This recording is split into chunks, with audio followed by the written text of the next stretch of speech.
A Colorado appeals court says a Christian baker cannot refuse to bake a cake for a same-sex wedding celebration. Jack Phillips' lawyer says he'll appeal the case to the Colorado Supreme Court next month. Our Jason Calvi has more. Masterpiece Cake Shop serves up sweet treats in the Denver suburbs. Gay couple Charlie Craig and Dave Mullins wanted to order one of these, but Christian owner Jack Phillips said no. Marriage is between one man and one woman, and for me to participate in a marriage that was not one man and one woman would be to participate in that sin and would be dishonoring to my God. The Colorado Court of Appeals ruled yesterday that Phillips could not cite his Christian beliefs in refusing service to the couple, who's represented by the ACLU. It was degrading and humiliating for Dave and Charlie to be turned away. If a bakery chooses to open its doors to the public, it can't pick and choose who it will serve based on sexual orientation or any other characteristic of the customer. But Phillips says his decision wasn't about that. Sexual orientation has nothing to do with it. When they come in and buy cupcakes, brownies, they're my customers, they're my friends, they're for me to serve, and that's what I do. I draw the line at participating in the same-sex wedding. Now, to avoid lawsuits and fines, Phillips no longer bakes wedding cakes, which used to be 40% of his business. Phillips' lawyer says the government is violating her client's freedom of speech. People like Jack and other Americans increasingly face threats from their very own government if their expressive activities do not conform to the government's approved message.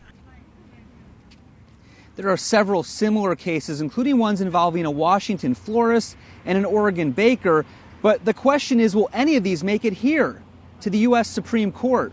Last year, the High Court decided not to take up the case of a New Mexico photographer who refused to take photos of a gay commitment ceremony.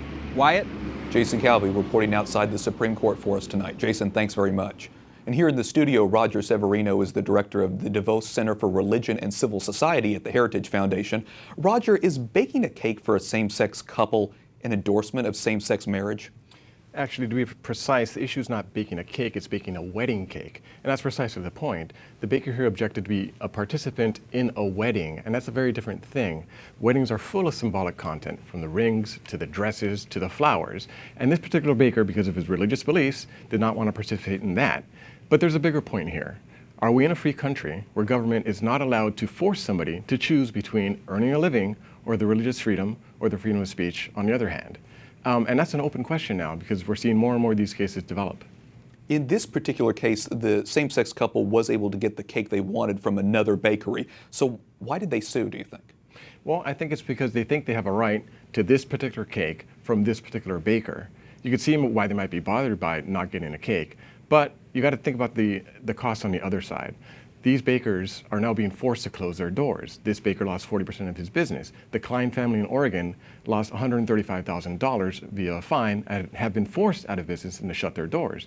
People are actually being harmed very, very severely because they are acting out of their conscience. And when you talk about the conscience, where do you draw the line between religious freedom and people being able to voice their religious objections and discrimination against a person or a group of people?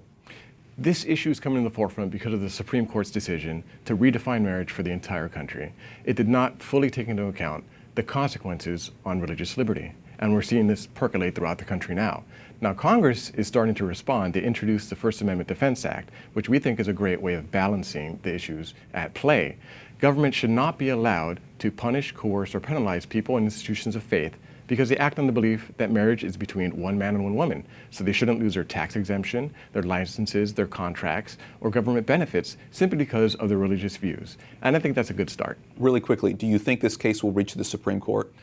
It depends. It depends. It's still early in the game. It's going to percolate through the courts.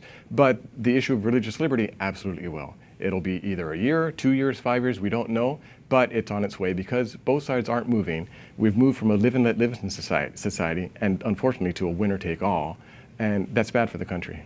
Okay, well certainly we'll continue to follow this case and we know you will be too. Roger Severino with the Heritage Foundation, thanks so much for being with us. My pleasure.